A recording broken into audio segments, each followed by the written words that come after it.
किती वेळा पेरायचं आणि परत आणि लावणी करायचं असं म्हणून असं काय नाही, हरायचं नाही, प्रयत्न करत राहायचं.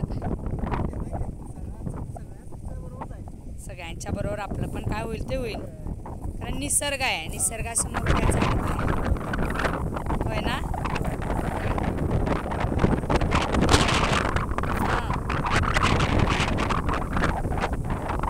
जमीन जपली पाहिजे की नाही, शेतकरी टिकला पाहिजे.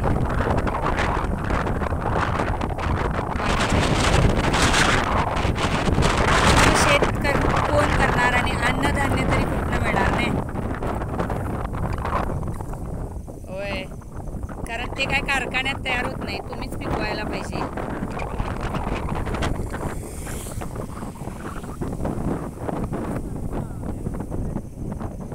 कायम निसर्गासोबत तडजोड करणारा, राबणारा शेतकरी हा निसर्गाकडून भरडला जातो.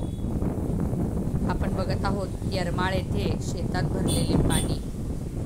व्हिडिओ आवडला तर लाईक, शेअर आणि सबस्क्राईब करा.